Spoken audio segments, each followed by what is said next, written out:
To start us off, we have the Hogwarts Express, the newer version, of course.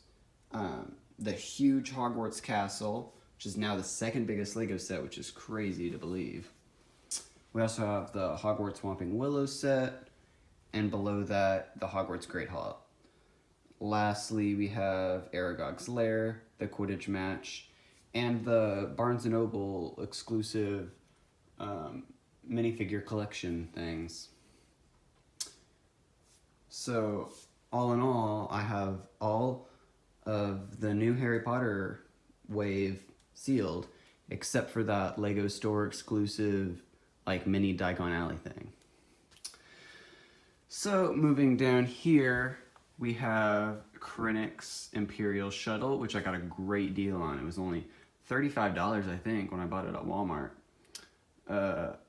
To the right, we have two First Order Transport Speeder Battle Packs, which is super cool. To the right of those, we have the Final Duel set from 2002, I think. Below that, we have a Rebel U-Wing Fighter.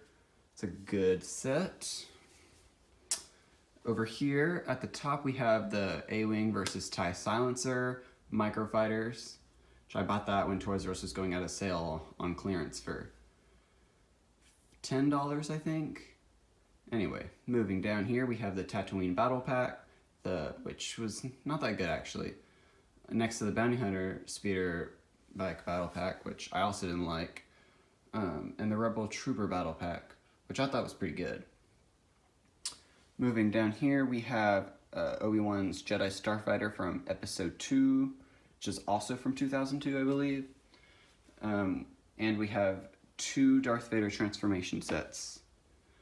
To the right of those, we have Obi-Wan's Jedi Interceptor, which I actually have a built version of, so I have two of them. Below that, we have Yoda's Hut and an Imperial Assault Hover Tank, which I got a pretty good deal on. It was $15, I think, when Toys R Us was going out of business. Over here, we have the Resistance Bomber, which is also a pretty good set. I think I got it for $100. And then the UCS Y-Wing, which I almost built, but I decided to keep it because it might be valuable. Up here, we have some more miscellaneous sets, like the gift with purchase present thing for the Christmas time, as well as the Lone Ranger set. It's the Colby City Showdown, which I actually got at a yard sale for only $5, which was an absolute steal. Up there we have the Scarecrow Fearful Face-Off, which you probably can't tell from the video, but it's got a little warp in it. Let me see if I can get a better view. I think because it got wet, but it was the only one that they had, so I thought I'd buy it anyway. We have another minifigure collection thing with the 4 minifigures. This one was from Toys R Us that I bought. It's like Musicians, I believe, before they were going out of business. Next we have Emmett's Tricycle, which is from the Lego Movie 2 line. To the left of that we have a Built Brick Santa, which I know I got at Walmart for $5. I don't remember when it came out though. Below that we have the Lego Creator London Bus, which is a small one of course, which actually came from London. To the left we have a minifigure stand, which was also another gift with purchase thing when I got this, the big Hogwarts Castle, because that was double VIP points and there was a lot of promotions going on because it was around the holidays. This is an interesting thing I have. The Harry Potter Fantastic Beasts collectible minifigure series. I actually have 2 of the complete sets, one that are still in the packages that I felt out, and then others that are opened.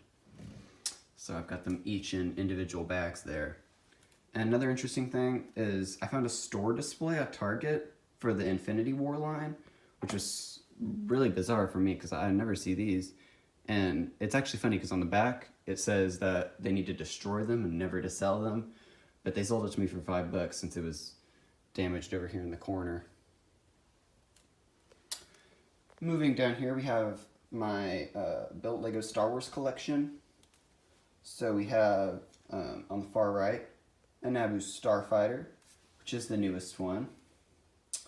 In front of that, we have the Gungan Seb, which one of my friends gave to me for free, so I took it. Here's the best iteration, in my opinion, of the Republic gunship. Next to the left here, we have an ATTE, the T6 Jedi Shuttle, I think this is called, from the Clone Wars. This was not a good set at all, I think. I mean, from this view it looks okay, but from the underside of the wings, you can't, it looks very bad. To the left of all this, we have the newest clone turbo tank. In front of that, we have 501st Walker. So in front of that, we have the older ARC 170, which I got at a Creative Brick Builders, which is like a Bricks and Minifigs, which is near me, for $50, so I thought it was a good deal and I went ahead and bought it. In front of that, we have a speeder from, I actually do not know what set it came from, but I thought I'd include it. Next to that, we have the newer Republic fighter tank, and over here to the left, we have my collection of Jedi Starfighters and Jedi Interceptors. So we have, on the farthest to the right, we have Obi-Wan's Jedi Interceptor, then Anakin's Jedi Interceptor, and then Anakin's Jedi Starfighter, which is the older one. And in front of that, we have the little Starfighter from Palpatine's Arrest. So I thought I'd put that there. In front of here, up there we have the Mos Eisley Cantina, and not one, not two, but four, well, 3.5 Luke's land speeders, because this one over here is slightly incomplete. I couldn't find the pieces to fix it, but it's the same model here, so you can see it's missing a couple pieces. We have the Duel on Naboo set, and below that we have my little pathetic droid army, I guess. We have a droid gunship, a droid cannon, and 2 droid transports. Then we have General Grievous's speeder.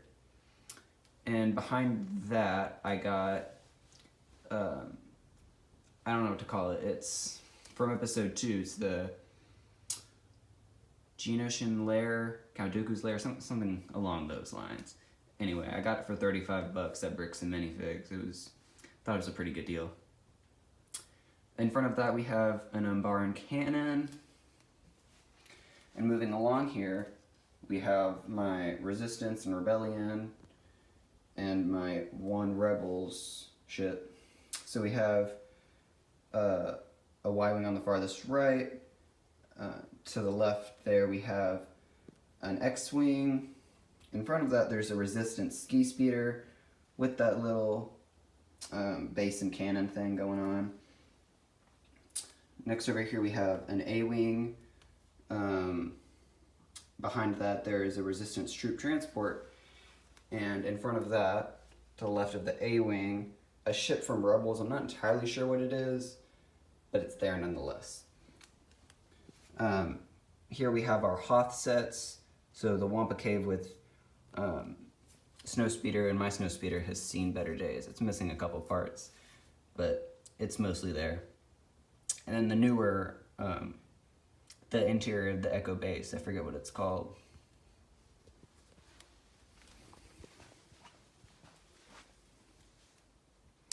So coming over here, we have some of my bigger sets here.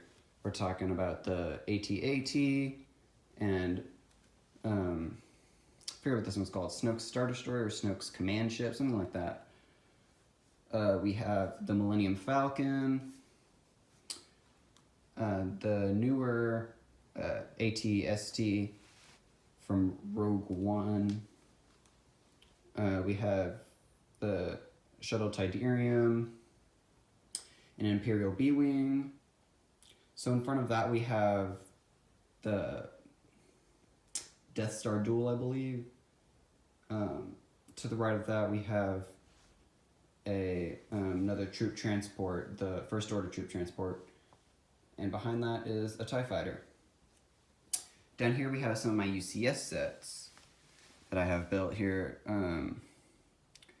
the Ewok Village, which is one of my all-time favorite sets. It's just so detailed and amazing looking.